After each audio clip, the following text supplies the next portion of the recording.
So how do we measure the distance of the Earth to the Sun? I mean, exactly, how does that work? Well, first, I have to introduce you to some people. First is Aristarchus. Aristarchus was an ancient Greek astronomer and mathematician who presented the first known model that placed the Sun at the center of the known universe, with the Earth revolving around it. He lived way back in 310 to 230 BC. Aristarchus used the moon and geometry to try to make the first calculation. When the moon is exactly half illuminated when seen from Earth, the first or the last quarter phase, then there is a right triangle between the Earth, moon, and the Sun, with the moon at the right angle. Using this, he could measure the angular distance in the sky between the Sun and the moon, plus the Earth-Moon distance in geometry to get the Earth-Sun distance. Aristarchus put forward a geometrical argument based on determining the Sun-Earth-Moon angle at the time the moon's phase is exactly half. For this angle, which is actually 89.86 degrees, Aristarchus used 87 degrees. The disagreement is more significant than it might appear, because the critical quantity is the difference between the angle and 90 degrees. Because of this, Aristarchus only got a value of the equivalent of 5 million miles. Much, much too short. Next, we have Tycho Brahe, a Danish astronomer. On the evening of November 11th, 1572, 26-year-old Tycho Brahe was about to make a discovery that would change his life and consequentially boost the scientific revolution significantly. While casually staring at the night sky, he noticed a very bright, unfamiliar star in the Cassiopeia constellation. The star, which was as bright as Venus, was located in the inner parts of the famous W-shaped constellation, which was well known to many common people, let alone astronomers. What Tycho saw looked like the appearance of a new star, Nova Stella.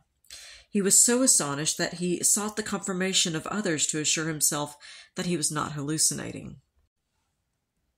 Unknown to Tycho, such new stars had appeared during the previous centuries, guest stars in Chinese records, with a much brighter star reported in 1006. While these events were very important to astrologers, they had no lasting effect on astronomical thinking at the time. Tycho, however, realized that such an event was revolutionary. By accurately and repeatedly measuring the position of the nova, Tycho showed that it was much more further than the moon. In one night, Tycho managed to scientifically falsify the millennia-old Aristotelian belief that anything beyond the sphere of the moon cannot change.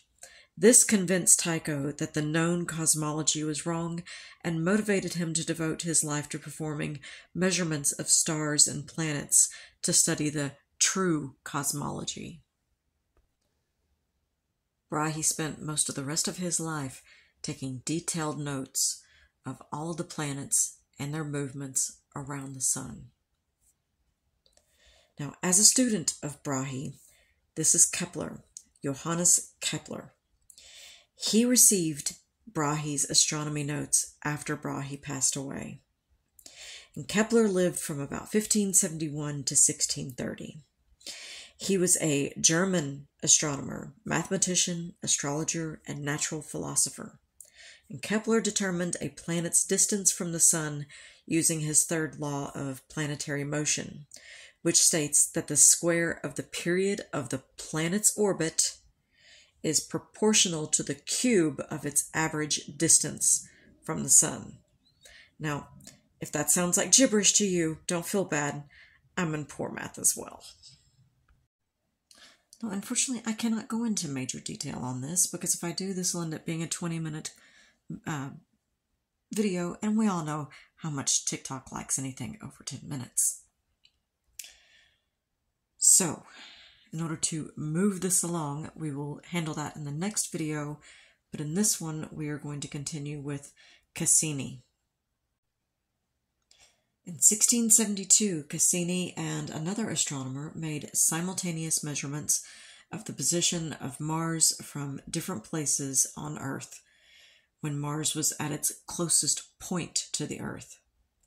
Using angular parallax, Cassini was able to calculate the distance between Earth and Mars quite accurately.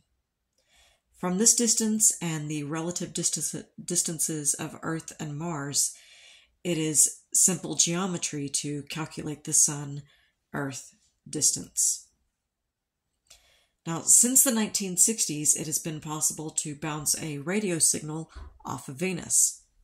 By timing how long it takes for the signal to return, and given that radio waves travel at the speed of light, it is possible to calculate the distance from Earth to Venus with great accuracy. Given the relative distances of Earth and Venus from the Sun, the distance from Earth to the Sun can also be calculated accurately. Now, without fanfare, astronomers have redefined one of the most important distances in the solar system, the astronomical unit, which is the exact distance between the Earth and the Sun. It has been transformed from a confusing calculation into a single number. The new standard, adopted in August by unanimous vote at the International Astronomical Union's meeting in Beijing, China, is now 149,597,870,700 meters. No more, no less. Until the last half of the 20th century, the AU was defined as, oh boy, take a deep breath, the radius of an unperturbed circular Newtonian orbit about the Sun of a particle having infinitesimal mass moving with a mean motion of 0.01720209895 radians per day, known as the Gaussian constant. Don't ask me to say that again. As its name implies, the general relativity makes space-time relative depending on where an observer is located. The AU, as formerly defined, changed as well. It shifted by 1,000 meters or more between Earth's reference frame and that of Jupiter's, according to Kleiner. That shift did not affect spacecraft, which measure distance directly, but it has been a bit of a pain for planetary scientists working on solar system models. The Sun posed another problem. The Gaussian constant is based on solar mass, so the AU was inextricably tied to the mass of the Sun. The Sun is constantly losing mass. It's always going to lose mass because it's burning it up. So the revised definition wipes away the problems of the old AU. A fixed distance has nothing to do with the Sun's mass, and the meter is defined as the distance traveled by light. In a vacuum, in